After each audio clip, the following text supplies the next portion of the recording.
The housing market got a glimmer of hope today. Pending home sales made a surprising jump by more than 3%. It could be an indicator that buyers are wading into the market, and it's a data point that the world's most famous investor is watching closely. I'm very interested in something like housing starts because we're going to form maybe 1,300,000 households a year, and they're going to live someplace. And if we're building 2 million houses a year, we're going to have trouble down the road. That's exactly what we were doing a few years ago. If we're building 500,000, we're eating up that inventory, and the faster we eat up that inventory, the better off we are. Question is it just a spring surge or the start of something greater? We take a look with Nicholas Ratsinas, director of Harvard University's Joint Center for Housing Studies, Fred Glick, CEO and president of U.S. Loans Mortgage, and our own Diana Olick, our housing guru extraordinaire. All right. Thanks so much for being with us, everybody. Hey, and Fred, Rebecca, let's kick things off with you because you think this is a temporary phenomenon so far. Yeah, the story is people are sitting down and they're saying, well, you know, prices have come down. And I'm talking about in micro markets, not just generically everywhere. But they're seeing in some places that, hey, this is a great price. Not only can I get a really good price on a property, I can also get my $8,000 tax credit. It's just free money giving away, and the rates are low. So there's only a segment of these people who are going to do this, and they're going to take this beautiful springtime weather, go out and do it. But I think that door is going to shut a little bit in a little while. And what shuts it? Is it the unemployment data? I know Diana focuses a lot on those jobs numbers. Diana and I agree completely on this. It's all about jobs. You don't have a job, you can't buy a house. So these are people who have a job or are not worried about losing them, but we're still not job creating yet. We're still in a decline, and it's not going to pop up for a while.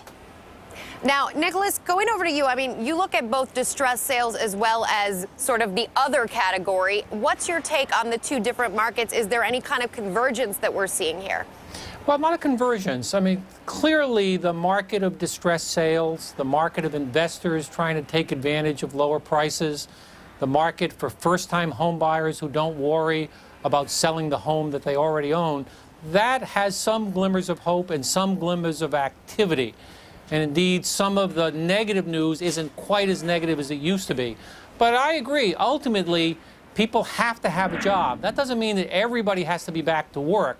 But it's hard for this market to really find the bottom if we're losing 600,000 jobs a month. So that's the headwind that we have to somehow counter. And Rebecca, if I could just add to that, one of the biggest problems is that we're seeing the most job losses in the areas where the housing boom and bust hit hardest. That is out on the West Coast, in the West, and in Florida as well. So when you see a lot of these sales bump up, we saw in the pending home sales numbers today that the bumps up in pending home sales were in California and Florida, and they were mostly distressed sales. Again, that's foreclosed properties or short sales. And I think it was a 50-50 when we got the last existing home sales of the number of homes that were distressed sales versus just regular home sales. I think you're going to see the number of distressed sales continue to rise, and those are properties on the lower end of the market.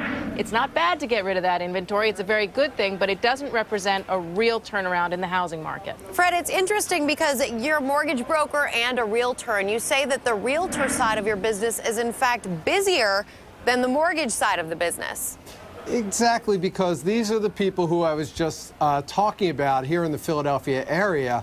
We're just flatlined here. We never went really high. We never go down really low. We have a good employment base.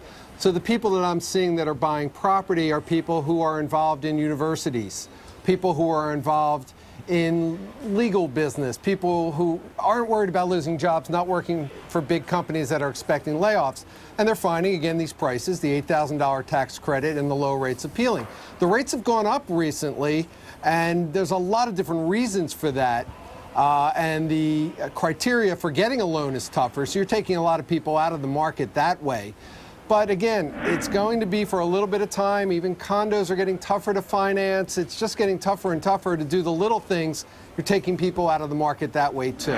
With that $8,000 tax credit, Diana, there are some states that are trying to find ways to monetize it, to turn it into cash up front so that people can use it as a down payment as opposed to waiting for it at the end of tax season. How's that playing out? Well, there's actually a big push on that. In fact, there's a group that is making a big push in Congress right now to have that nationally so that you can get the tax credit immediately instead of getting it on your next year's tax returns. That's going to be tough going. Some states might be able to do it. But the question, again, is how how much is that $8,000 tax credit going to help if it's only for first-time homebuyers? Now, granted, when I say first-time homebuyer, legally, a first-time homebuyer is only someone who hasn't bought or owned a home in the last 3 years. So it's not like you've never bought a home in your entire life.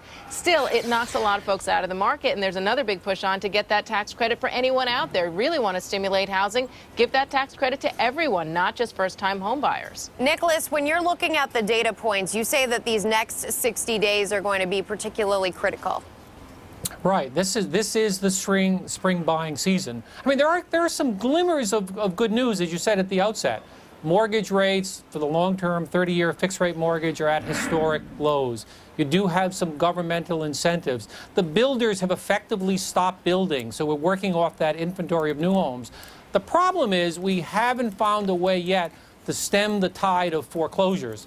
And every time we get more foreclosures, it leads to more sort of properties that are owned by very motivated sellers, which lead to more distressed sales that lead to lower prices. So the next 60 days is important, but even more important is trying to find a way to get this economy to recover. And also, one part of the distressed sales is how many of the people out there buying those homes are investors who are wanting to flip those, who want to take the houses, rehabilitate those houses, and then put them back on the market again, creating even more inventory. It's a really good question, Diana. Thanks so much for being with us, Nicholas and Fred, as well. Thank you. Thank you. Good to see all of you. All right, the S&P 500 turned positive on the year today. Up next, we're going to debate what breaking the